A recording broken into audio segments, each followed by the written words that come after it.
السلام علیکم ورحمۃ اللہ تعالی وبرکاتہ۔ درس جامع الترمذی۔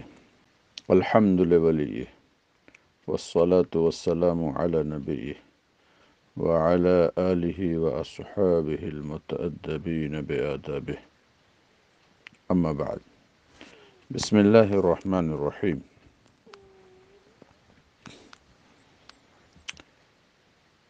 باب ما یقول اذا دخل الخلا۔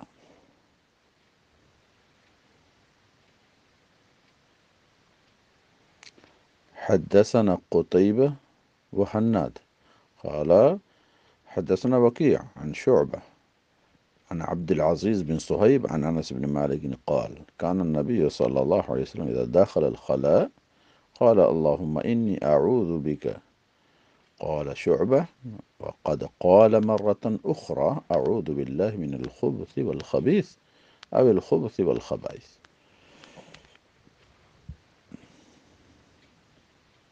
عزیز طلبہ، اس سے پہلے جو حدیث گزری ہے اس میں ایک ٹکڑا یہ بھی تھا کہ تحریمها التکبیر و تحلیلها التسلیم، نماز میں کچھ چیزوں کو حرام کر دینے والی چیز وہ تکبیر ہے، یعنی تکبیر تحریمہ، کھانا پینا بات چیت سب حرام ہو جاتی ہے۔ اب ہمارے یہاں ہے کہ تکبیر میں اللہ کی تسبیح اور پاکی بیان ہو، کوئی بھی کلمہ ہو، کیونکہ امام شافعی نے تو اللہ اکبر اللہ الاکبر، امام مالک نے تو اللہ اکبر ہی کو خاص کیا ہے، ہمارے یہاں کوئی تخصیص نہیں۔ اسی طریقے سے تحلیل و تسلیم کی ظاہر کی بنا پر امام شافعی نے سلام کو فرض قرار دیا نماز سے نکلنے کے لیے، سلام پھیر دیا، وہ چیزیں جو حرام تھی نماز میں حلال ہو گئیں۔ ہمارے یہاں خروج بسنعہ وہ ہے کہ سلام ہمارے یہاں فرض نہیں ہے، کسی بھی عمل سے خارج ہو جائے، یہ کہ تسلیم یہ واجب ہے، اس کی اہمیت ہے۔ یہ خبر معرف باللام یہ حصر کا بھی فائدہ دیتے ہیں۔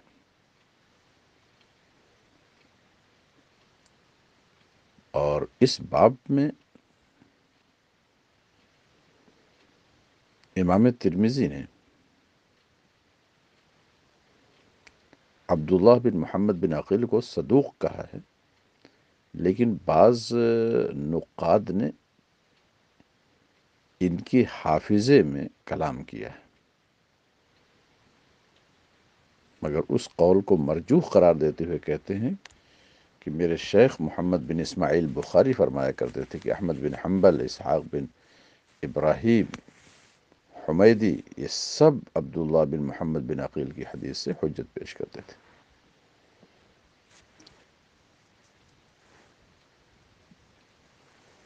اور امام بخاری نے یہ بھی کہا کہ وہ ہوا مقارب الحدیث،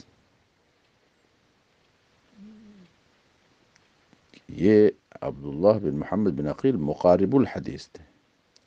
یہ الفاظ تعدیل سے ہے، تعدیل کے الفاظ میں تیسرے درجے میں اصولیین نے اس لفظ کو لکھا مقارب الحدیث، رے کے کسرے کے ساتھ، مقارب الحدیث، اور مقارب الحدیث بھی پڑھا گیا،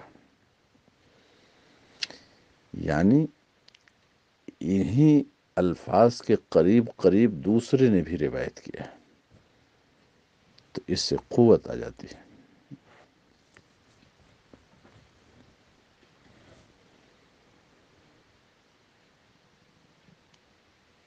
اور اس باب میں جابر، ابو سعید خدری وغیرہ سے بھی روایت ہے۔ یہ جو باب ہے کہ جب بیت الخلاء میں داخل ہو بندہ تو کیا کہے، کیا دعا پڑھے۔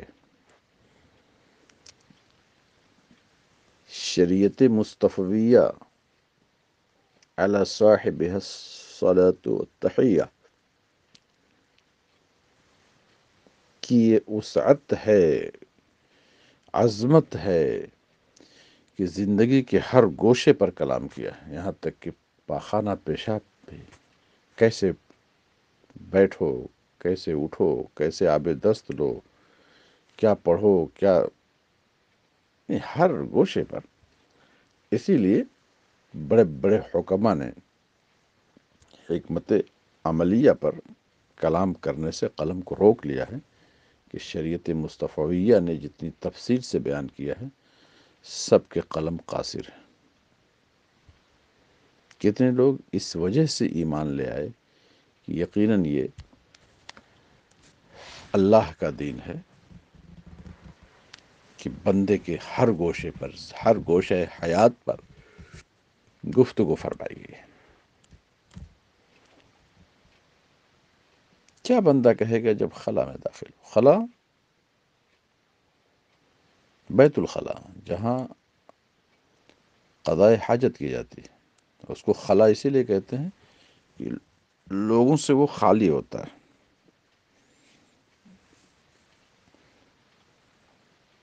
یہ تو بے حیائی ہے کہ لوگ پاس پاس بیٹھ کر کے رفع حاجت کرتے ہیں، اس کو خلا کہتے ہیں۔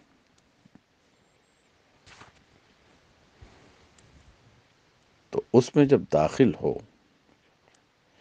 تو داخل ہونے کا مطلب بیت الخلا میں کچھ دعا وغیرہ پڑھنا منع ہے، یعنی اذا دخلا بمعنی اذا اراد الدخول، جب اس میں داخل ہونے کا ارادہ کرے تو یعنی قبیل الدخول۔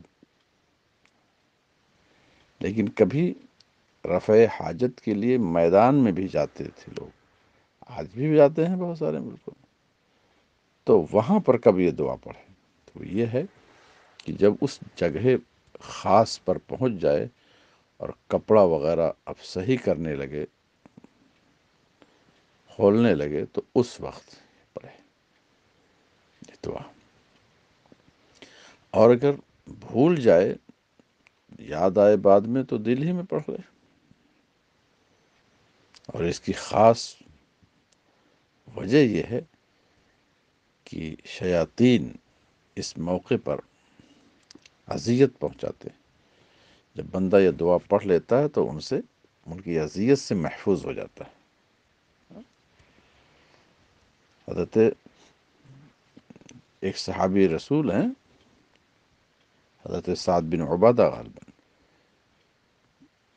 ان کو تو ایسے ہی موقع پر، اس قضاء حاجت کے موقع پر جنات نے شہید کر دیا تھا۔ حدیث پاک میں یہ بھی آتا ہے کہ جب بندہ یہ دعا پڑھ لیتا ہے تو جنات اور اس کی سطر کے درمیان پردہ ہو جاتا ہے، اور نہیں پڑھتا ہے تو پردہ نہیں ہو پاتا، جنات پھر اس کی شرمگاہ کے ساتھ کھیلتا ہے۔ باب ما یقول اذا دخل الخلا۔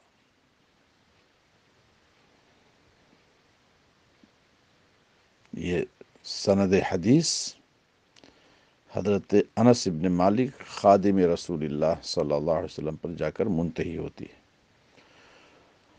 وہ فرماتے ہیں کہ مصطفیٰ کریم صلی اللہ علیہ وسلم جب بیت الخلاء میں داخل ہونے کا ارادہ فرماتے تو یہ دعا پڑھتے، فرماتے اللہم انی اعوذ بک۔ مختلف روایتیں، حضرت شعبہ کہتے ہیں کبھی یوں فرماتے اعوذ باللہ من الخبث والخبیث، شک کے راوی ہے، یا یوں فرماتے اعوذ باللہ من الخبث والخبائث۔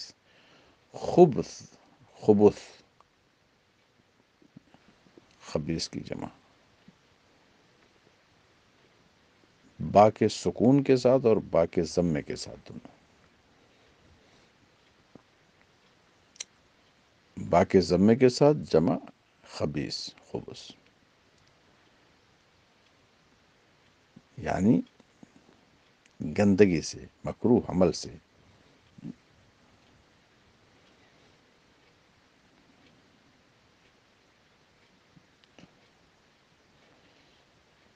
یا خبائث خبیثہ کی جمع اور خبث خبیث کی جمع، یعنی مذکر جنات خبیث اور مؤنث چڑیل، ان سب سے اللہ کی پناہ۔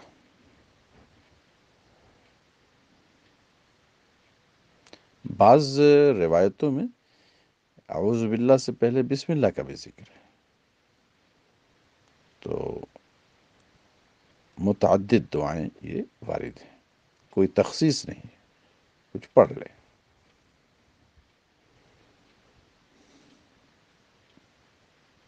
اس باب میں حضرت علی، زید بن ارقم، جابر بن عبداللہ بن مسعود رضی اللہ عنہم وغیرہ سے روایت۔ ترمذی کی عادت ہے فی البابی، ہم نے بار بار بتایا فی الباب کے مطلب یہ ہے کہ بے عین ہی یہ الفاظ نہیں، اس مفہوم کی روایتیں ان حضرات سے بھی، یہ اجمالاً متعدد حدیثوں کا ذکر ہو گیا۔ تو جب یہ سب ہے تو اس کا اجمال کیوں ہے؟ اور تفصیلاً صراحتاً حضرت انس کی روایت ہے اور ضمناً ان حضرات کی روایت ہے، تو صراحتاً وہ کیوں ہے؟ تو دفع دخل مقدر امام ابو عیسیٰ ترمذی فرماتے ہیں حضرت انس بن مالک کی حدیث اس سلسلے میں اصح اور ارجح ہے اور احسن ہے، اس پر گفتگو ہم نے کیا۔ اور زید بن ارقم کی حدیث میں اضطراب ہے، تعدد طرق ہے اور اس میں اضطراب ہے، کبھی ایک راوی ان سے روایت کرتا ہے، کبھی وہ دوسرے سے روایت کرتا ہے، تو اشتباہ ہو گیا کہ اس کے شیخ ہیں کون۔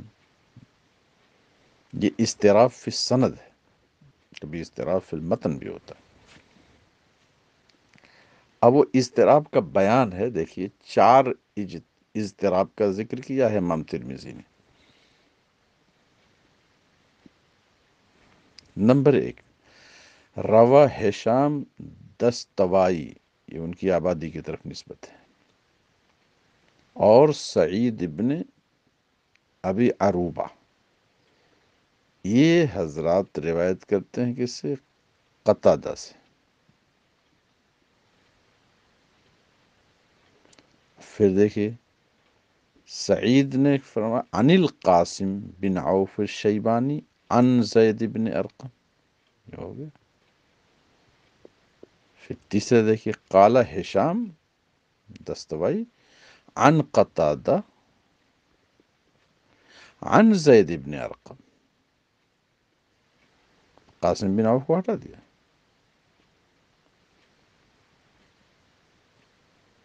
پھر دیکھیے رواہ شعبہ و معمر عن قتادہ عن النضر بن انس، قتادہ کے بعد نضر ابن انس آ گئے، اور شعبہ کہتے ہیں عن زید ابن ارقم، اور معمر کی روایت ہے عن النضر ابن انس عن ابیہ، یعنی انس۔ یہ اضطراب کا بیان ہے۔ ابو عیسیٰ ترمذی فرماتے ہیں میں نے اپنے شیخ محمد ابن اسماعیل بخاری سے اس اضطراب کے سلسلے میں پوچھا، تو آپ نے تھوڑا سا تطبیق دی، فرمایا بھی احتمال ہے کہ قتادہ نے ان دونوں سے روایت کیا ہو۔ ان ہما میں ہما ضمیر کا مرجع ہے قاسم بن عوف اور نضر ابن انس، ان دونوں سے روایت کی، جیسے کہ امام بیہقی وغیرہ نے اس کی صراحت کیا۔ لہذا یہ جو بین السطور میں 3 کا نشان بنایا نا، زید ابن ارقم پر، نضر ابن انس پر، یہ سہو ہے۔ نضر ابن انس اور زید ابن ارقم نہیں، قاسم بن عوف۔ حدثنا احمد بن عبد الضبي حدثنا حماد بن زيد عن عبد العزيز بن صهيب عن انس بن مالك ان النبي صلى الله عليه وسلم كان اذا دخل الخلاء قال اللهم اني اعوذ بك من الخبث والخبائث من الخبوث والخبائث. یہ دوسری سند کے ساتھ حضرت انس کی روایت ہے. کہتے ہیں یہ سند جو ہے حدیث حسن صحیح.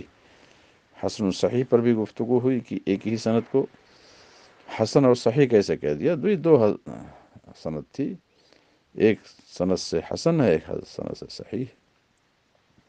یا حسن بمعنی لغوی ہے، یا حسن لذاتی ہی ہے، صحیح لغیر ہی. یا شک راوی شک تھا محقق کو، تو کہا حسن ہے یا یہ صحیح ہے. باب ما یقول اذا خرج من الخلاء.